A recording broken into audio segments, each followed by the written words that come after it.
Io vidi più di 1000 in sulle porte, da ciel piovuti, che stizzosamente dicean: chi è costui che senza morte va per lo regno della morta gente? E il savio mio maestro fece segno di voler lor parlar segretamente.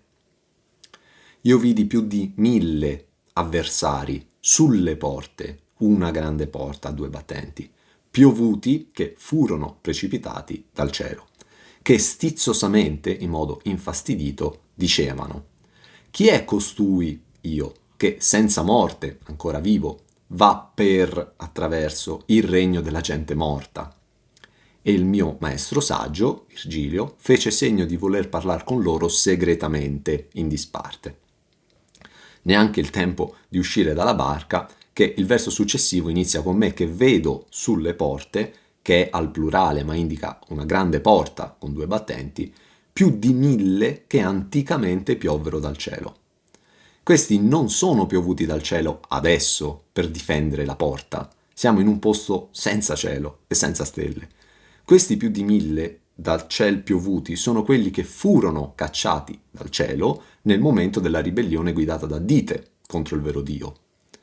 Questi, che in questo canto non vengono mai chiamati diavoli né demoni, sono, perlomeno sul punto di vista letterale del racconto di un viaggio fisico nell'oltretomba svolto da un uomo, sempre coloro che insieme a Dite si ribellarono al vero Dio e furono sconfitti in cielo e condannati a risiedere in eterno all'inferno.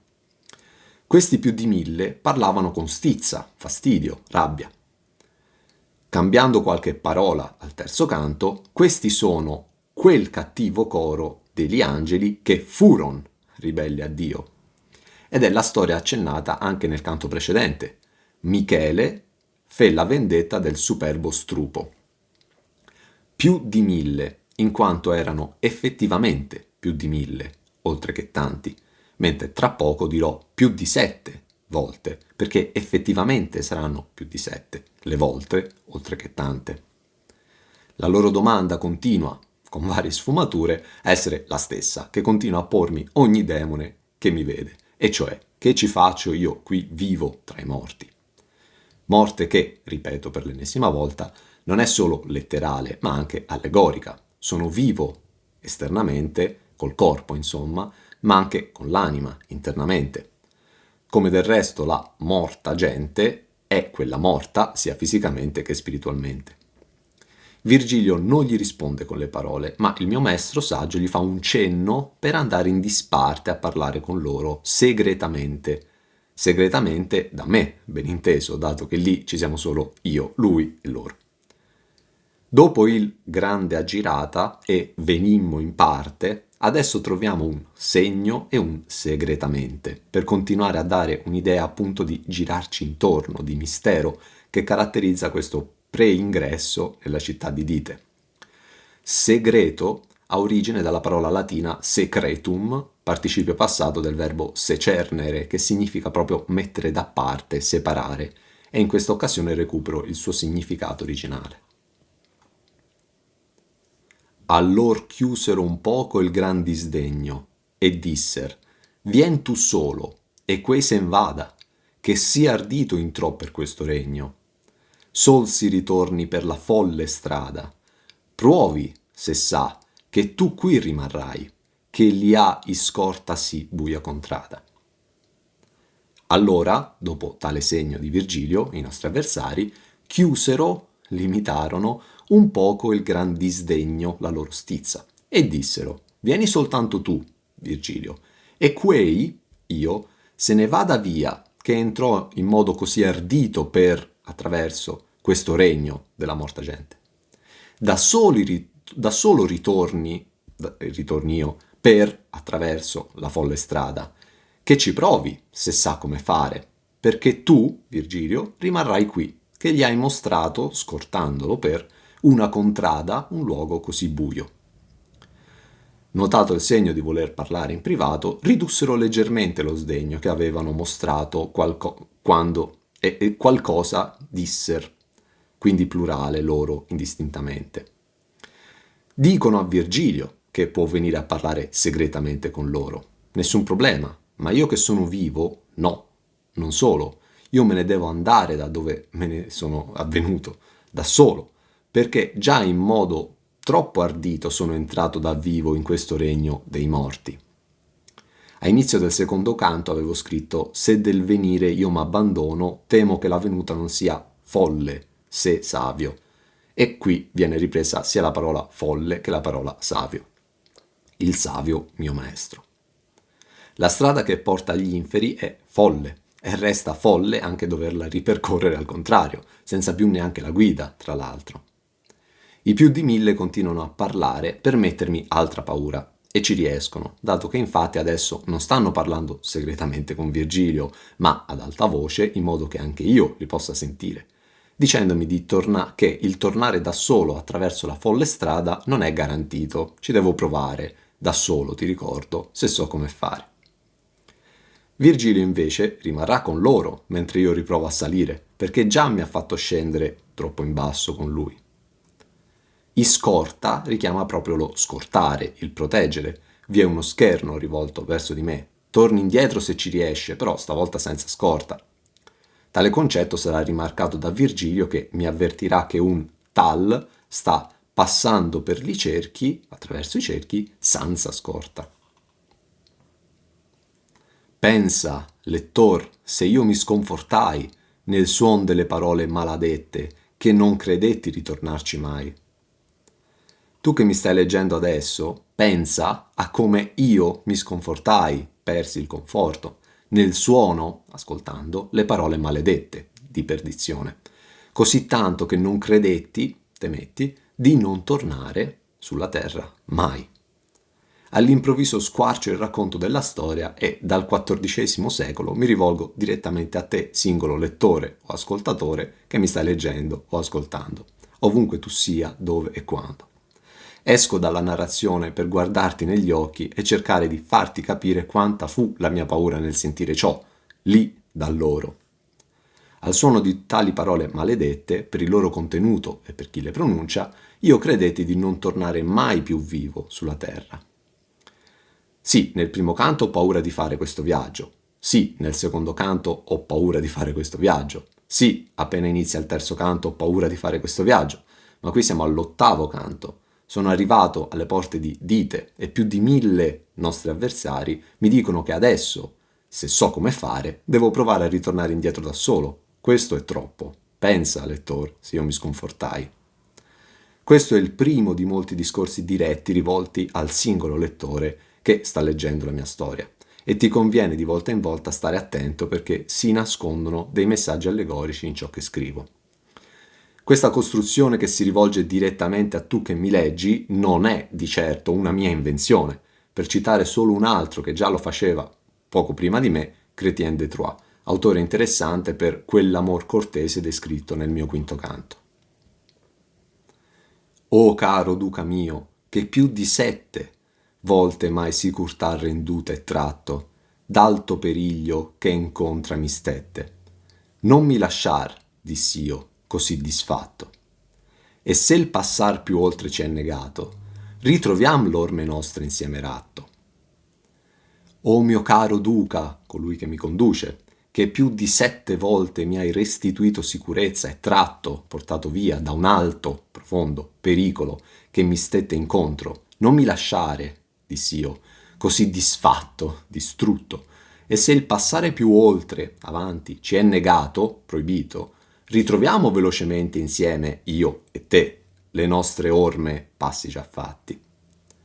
La mia paura era così forte che chiedo al «O caro duca mio», quindi con la maggior tenerezza possibile, di tornare subito indietro insieme, perché quelle parole mi hanno disfatto, parola dal forte peso, disintegrato, distrutto. Insomma, se l'andare oltre, il proseguire ci è negato, torniamo indietro, però insieme, perché il solo pensiero di rifare la strada al contrario e per primo incontrare l'Argenti e da solo mi abbatte. Quel più di 7 significa genericamente tante volte e segue il io vidi più di 1000 di qualche terzina fa, ma come sempre, prima che al generico, ciò è vero nello specifico.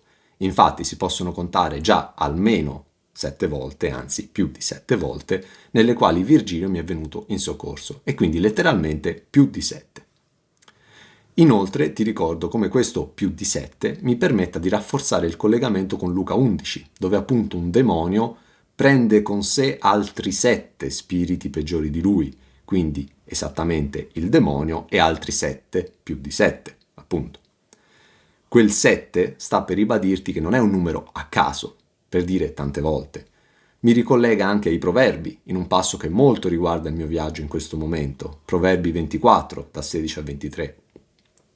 Perché se il giusto cade 7 volte, egli si rialza, ma gli empi soccombono nella sventura. Non ti rallegrare per la caduta del tuo nemico, e non gioisca il tuo cuore quando egli soccombe, perché il Signore non veda e se ne dispiaccia e allontani da lui la collera.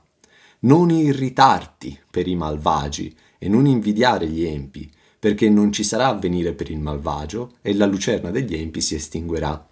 Temi il Signore, figlio mio, e il Re, non ribellarti né all'uno e né all'altro, perché improvvisa sorgerà la loro vendetta, e chissà quale scempio faranno l'uno e l'altro.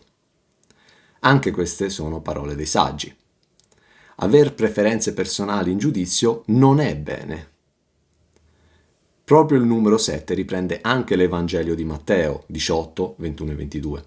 Allora Pietro gli si avvicinò e gli disse: Signore, quante volte dovrò perdonare al mio fratello se pecca contro di me? Fino a 7? E Gesù gli rispose: Non ti dico fino a 7, ma fino a 70 volte 7. Alto, in questo caso pericolo, come alte nel caso precedente erano le fosse, significa contemporaneamente sia alto che profondo, come appunto quando si dice alto mare per indicare contemporaneamente la sua altezza e la sua profondità.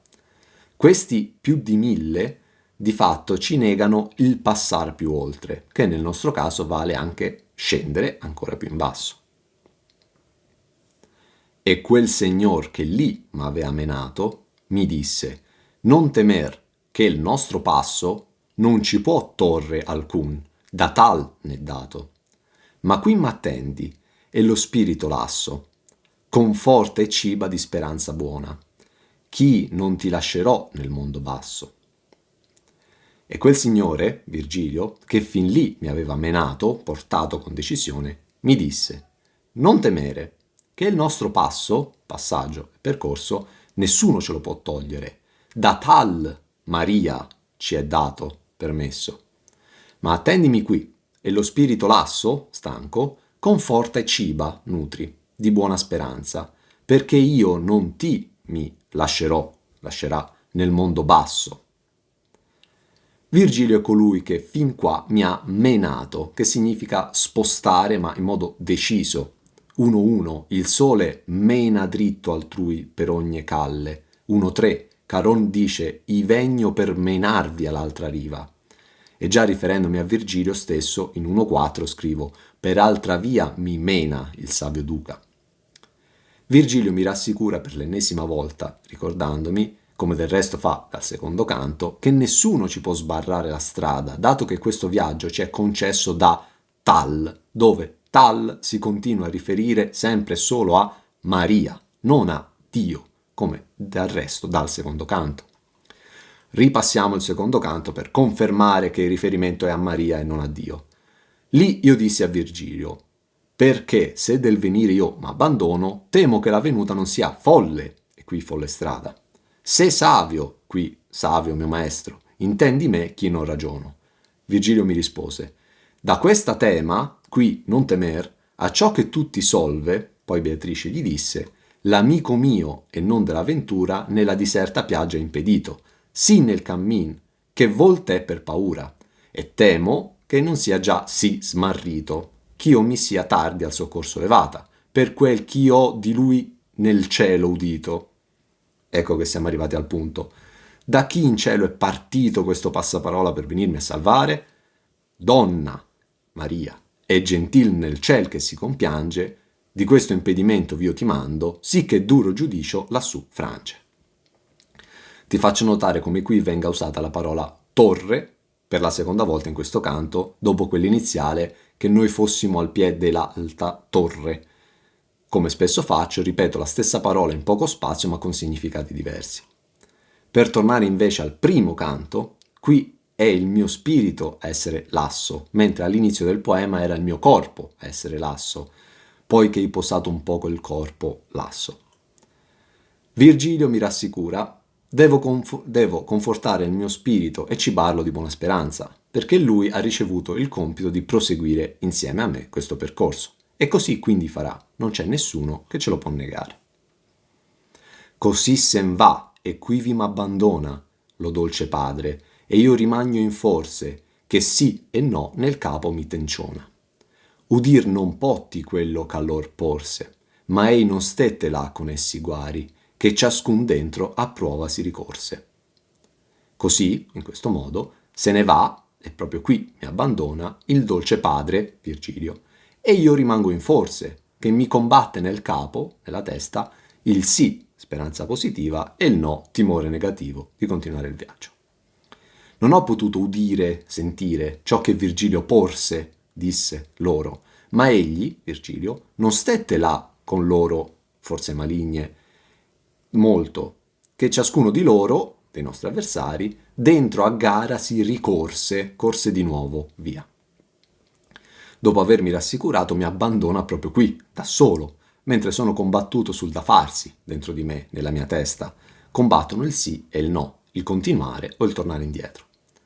Insomma, io rimango in forse, dubbioso data la situazione, nonostante le rassicurazioni di Virgilio. Effettivamente Virgilio fece come chiesero loro, e cioè vien tu solo, mentre il mio tornare indietro, da solo, ancora resta in forse. Io non ho potuto sentire ciò che Virgilio porse a loro, e qui i segreti sono due, a ben vedere. Il primo è appunto che cosa Virgilio gli disse. Posso immaginare un'altra variazione del volsi così. Il secondo è il perché Virgilio andò lì da solo, come loro gli chiesero, e non mi fece ascoltare né mi ripeterà in seguito cosa gli disse. Fatto sta che qualsiasi cosa Virgilio gli porse, quindi quelli non risposero con le parole, ma con i fatti, in pieno stile Filippo Argenti. Però invece di attaccare, si difesero, tornando ciascuno da dove era venuto. Guari significa molto, come nel tesoretto di Brunetto Latino, e non fu guari andato. Ti faccio notare che nonostante ci siano stati 2 dialoghi tra Virgilio e i nostri avversari, non riporto neanche una parola detta da lui a loro. Ci tengo così tanto a non parlare di voli verticali dentro agli inferi che anche di questi nostri avversari ancora non dico che volino dietro le mura, ma prima dico che caddero dal cielo molto tempo fa e ora dico che ricorsero, non volarono via.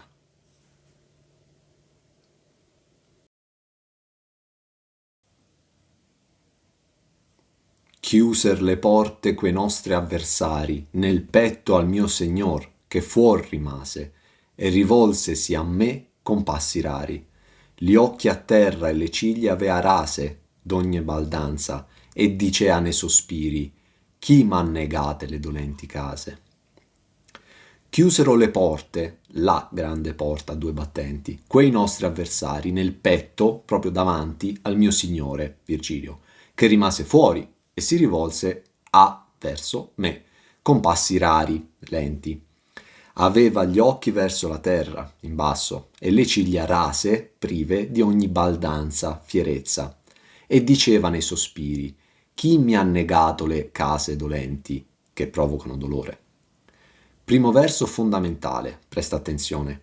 Intanto per la prima volta ti dico chi siano questi più di 1000, e non li chiamo appunto né diavoli né demoni, ma nostri avversari, che amplia di molto il raggio, oltre che ad essere citazione della prima lettera di Pietro 5, da 6 a 10. Umiliatevi dunque sotto la potente mano di Dio, perché vi esalti al tempo opportuno, gettando in Lui ogni vostra preoccupazione, perché Egli ha cura di voi. Siate temperanti, vigilate. Il vostro avversario, il diavolo, come leone ruggente va in giro, cercando chi divorare. Resistetegli saldi nella fede, sapendo che i vostri fratelli sparsi per il mondo subiscono le stesse sofferenze di voi. E il Dio di ogni grazia, il quale vi ha chiamati alla sua gloria eterna in Cristo, egli stesso vi ristabilirà, dopo una breve sofferenza, vi confermerà e vi renderà forti e saldi. Poi scrivo che questi chiuser le porte che quindi prima del mio arrivo da vivo erano aperte, seppur sorvegliate, per chi invece abita il regno dei morti.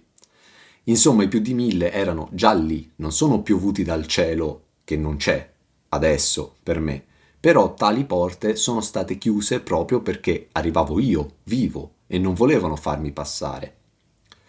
Porte è usato al plurale per la seconda volta, ma continua a significare il grande portone, magari a 2 battenti. Diventa irrilevante sapere se dite avesse più porte, perché di certo, nel contesto, Virgilio stava davanti a un ingresso e proprio quell'ingresso è stato chiuso, anche se tale ingresso viene chiamato chiuser le porte. Che la nostra porta di riferimento sia una, anche se viene chiamata al plurale, è confermato anche nel prossimo canto, dove il nostro aiuto dal ciel venne alla porta con una verghetta, la perse, poi va via e noi entriamo. Quindi insomma la porta che ci interessa è una. È anche da escludere che ci siano più porte una dietro l'altra, perché facendo un paragone con il castello che trovato in 1.4, lì si parla chiaramente di più cinta murarie e più porte che superiamo una dopo l'altra, mentre questa volta non solo la singola porta aperse, ma anche le mura, al plurale quindi, nel prossimo canto diventeranno al singolare. Ch'ella, Eriton, mi fece entrar dentro a quel muro, singolare.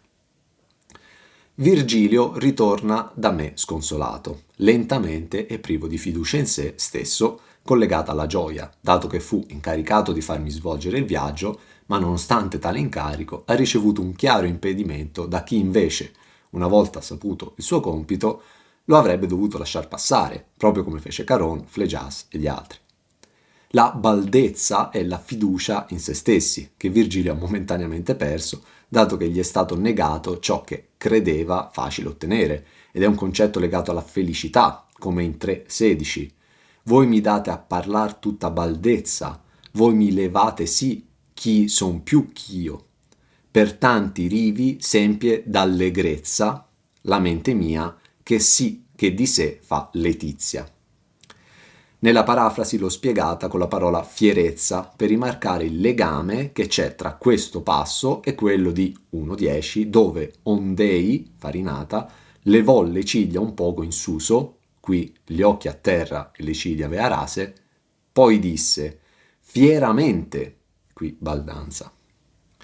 Quindi Virgilio perse la fierezza di appunto compiere il suo ruolo perché ha avuto un ostacolo, ma la fiducia in realtà no, perché sa che sta già arrivando qualcuno che risolverà il problema. L'abbassare il capo è anch'essa citazione dallo sesto dell'Eneida. E qui Enea, poiché vedeva andare con quello un giovane straordinario di bellezza e d'armi splendenti, ma mesta la fronte e gli occhi reclini nel volto, chi è, o padre, quello che così ne accompagna l'andare? Tornando indietro, sospirava riflettendo sul chi fosse stato a negargli l'ingresso, che porta alle dolenti case. Ricordo cosa c'è scritto nella porta degli inferi, dato che tra poco verrà chiaramente citata, e cioè attraverso me si va nella città dolente. Io ero già in forse e mi sentivo abbandonato. Pensa adesso, lettor, cosa mi sentii a vedere questa scena.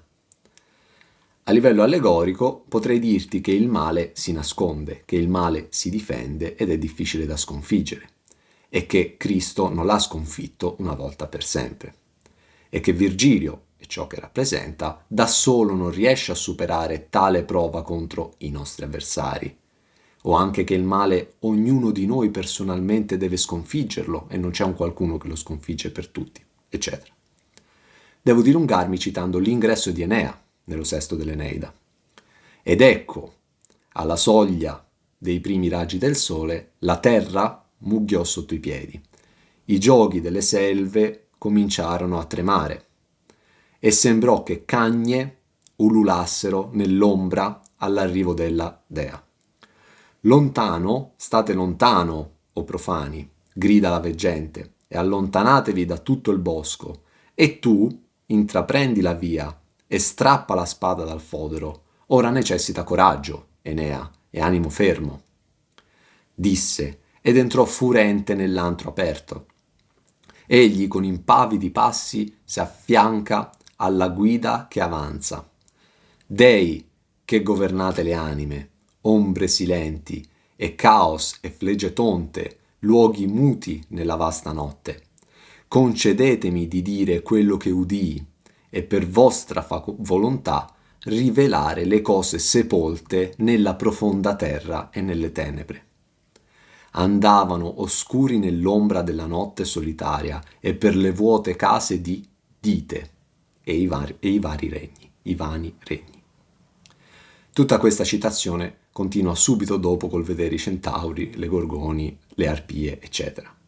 Ti ho letto questo passo per ricordarti come per capire a fondo la mia opera è necessario conoscere le fonti alle quali mi ispiro, a volte accostandomi, a volte allontanandomi da esse, ma comunque avendole sempre in mente. E a me disse, tu, per ch'io m'adiri, non sbigottir, ch'io vincerò la prova, qual cala difension dentro s'aggiri. Questa lor tracotanza non è nova, che già l'usaro a men segreta porta, la qual senza serrame ancor si trova. E a me, Virgilio, disse, tu, io, affinché io, Virgilio, non mi adiri, irriti, non sbigottire, temere, perché io, Virgilio, vincerò la prova entrare con te, con me, nella città di Dite. Qualsiasi sia la difesa che dentro Dite si aggira. Questa loro tracotanza, irriverenza, non è nuova, dato che già la usarono, i nostri nemici, sulla porta meno segreta, quella degli inferi, la quale, porta degli inferi, si trova, è rimasta ancora senza serrame. L'ultima parola di ognuno dei primi 3 versi è la ripresa di un concetto già espresso. Il primo verso termina con la parola adiri e ci troviamo tra l'anime di color cui vi inserira. Il secondo con prova, mentre pochi versi fa c'era scritto che ciascun dentro a prova si ricorse. Il terzo aggiri, dopo un non senza prima far grande aggirata. Insomma, non devo sbigottirmi davanti a ciò che ho visto, se no faccio adirare il mio maestro.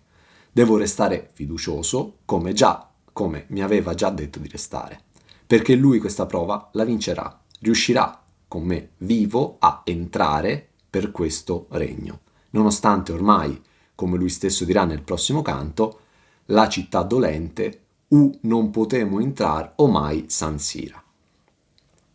Riguardo al saggio Virgilio e ciò che rappresenta, che non vuole adirarsi tra gli iracondi, ti cito un passo dallo terzo De Repubblica di Cicerone. Io mi studio di imitare il famoso Archita, tarantino, che, arrivando in villa e trovando tutto diverso da quel che egli aveva ordinato, «Ah, disgraziato!» gridò al villico, «io ti ammazzerei ora di bastonate, se non fossi in collera». «Benissimo», esclama Scipione, «Archita condannava dunque l'ira, quella almeno che s'allontana dalla ragione, condannabile come una sedizione interiore, e voleva ad ogni costo sedarla a forza di prudenza». Torniamo all'analisi delle parole dei miei versi. L'essere tracotante richiama quel stizzosamente e disdegno precedenti e significa essere irriverenti, mancanti di rispetto.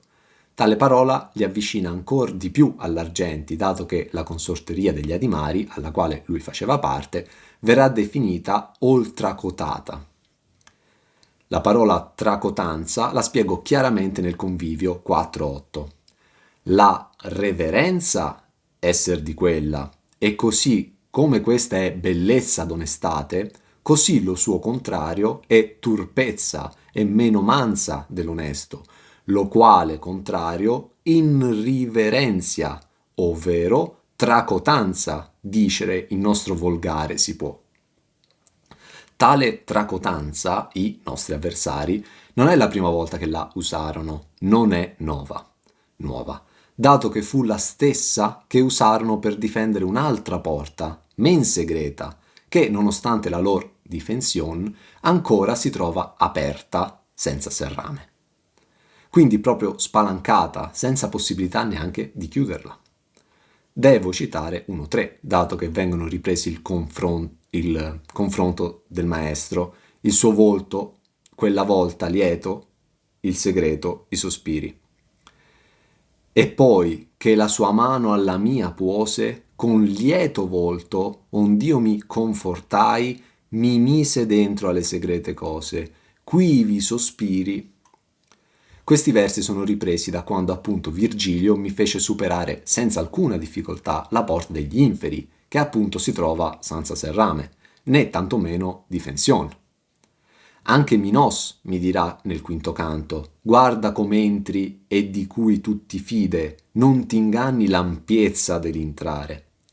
Ma lì bastò un volsi così colà, qui no. Entrare nel regno dei morti è facile, basta non seguire il Cristo. Evangelio di Giovanni 14,6. Gesù gli disse: io sono la via, la verità, la vita, nessuno viene al Padre se non per mezzo di me. Ma qui stiamo entrando nel profondo inferno. Qui troviamo chi ha scelto di seguire coloro che, per un vivo, rappresentano i nostri avversari. Dite è il nome del diavolo, di Lucifero, e la sua città prende proprio il suo nome. Qui i vivi non ci possono entrare per davvero, ma non solo, neanche il Cristo c'è mai entrato qui e mai ci entrerà. Lui si è fermato appena dopo la prima porta, che, nonostante questa loro tracotanza, anche in quel caso il riferimento è quindi alla discesa degli inferi del Cristo, fu non solo aperta, da allora resta ancora aperta. Come col Cristo tali nostri avversari si difesero per non farlo passare, adesso lo stanno facendo di nuovo per non far passare me. In un paragone io, Cristo, già palese nel benedetta colei che in te si incinse.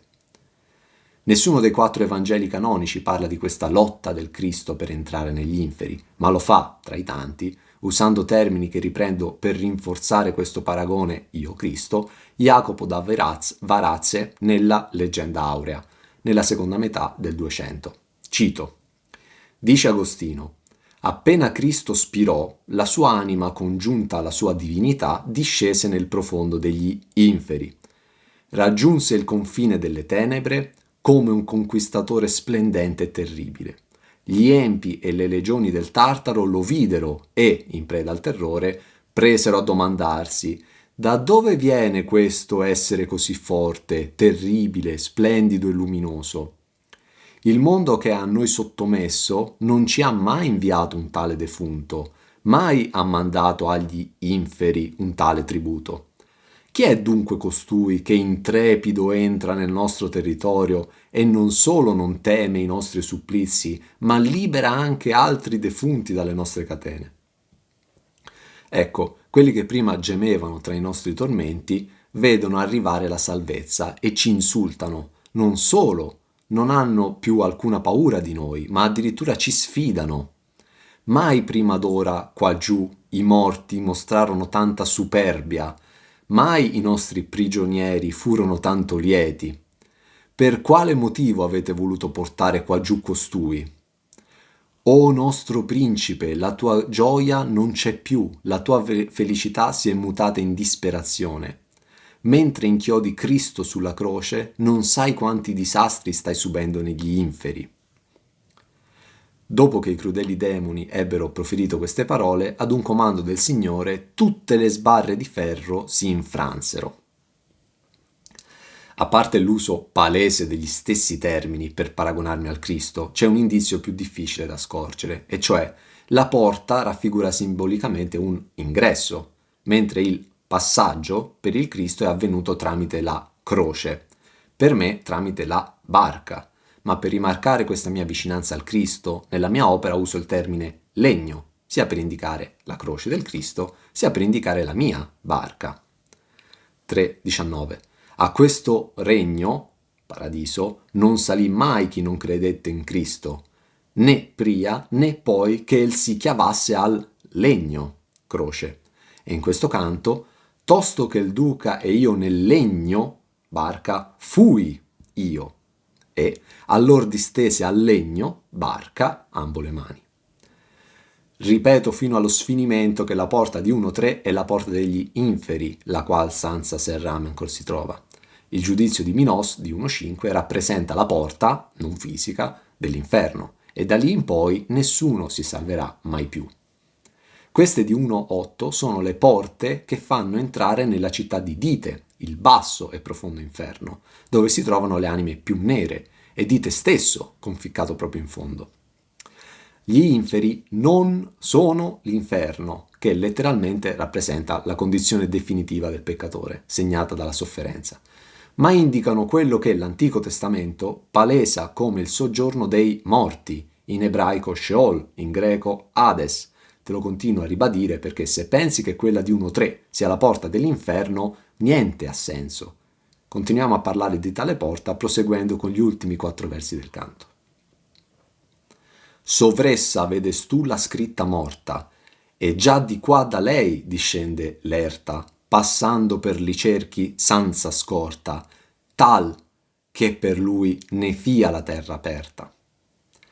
Sopra di essa, la porta degli inferi, tu vedesti la scritta morta, e già al di qua di lei, della porta degli inferi, discende la salita, dal nostro punto di vista, passando attraverso i cerchi infernali senza scorta, un tale che attraverso lui, la terra, città, sarà aperta. Per me si va nella città dolente. Lasciate ogni speranza voi che entrate, queste parole di colore oscuro, qui morta, vidio, qui vedestù, scritte, qui scritta. E ancora questa la scritta morta di morte, che io vidi sopra la porta del terzo canto, la porta degli inferi, la porta della tomba, la porta della morte, non la porta dell'inferno. Ora mi trovo sottoterra e questo tal si trova già dalla nostra parte, arrivando dal cielo, ha già superato tale porta, già di qua, questa parte, da lei, dalla porta. Dal cielo sta arrivando con grande velocità e discende l'erta, un tal che attraverso lui non queste porte che ci hanno lasciato fuori saranno aperte, ma la terra, la città stessa, Fia, sarà aperta. Riguardo alla mia discesa, poco fa si è detto, vien tu, Virgilio, solo, e quei, io, sen vada, che sia ardito intrò per questo regno. Riguardo alla discesa di questo tal, invece si dice discende l'erta, passando per li cerchi senza scorta, tal che per lui ne fia la terra aperta. Discende l'erta è un ossimoro, come si fa a discendere una salita, ma effettivamente questo tal da sopra sta discendendo giù, ciò che dal nostro punto di vista, che stiamo sotto, è una salita. Chi questo sarà ne parlerò nel prossimo canto. Questo canto si chiude con una grande aspettativa e voglia di leggere il prossimo. Questo tal discende adesso e passando adesso, data la sua rapidità, ed arrivando dal cielo non ha di certo bisogno di una scorta per superare i cerchi infernali. Questo tale aprirà la città, chiamata terra, come in 1.5 siede la terra dove nata fui. Se ricordi, la stessa città di Dite è già stata chiamata terra in questo canto, quindi niente di stupefacente. Noi pur giugnemmo dentro all'altre fosse, che vallan quella terra, città di Dite, sconsolata. Concludo soltanto rimarcando come questo canto richiami i 4 elementi. L'aria del cielo dal quale sta arrivando questo tal, simile al precedente da ciel caduti, la terra che aprirà, il fuoco delle torri e l'acqua dello Stige.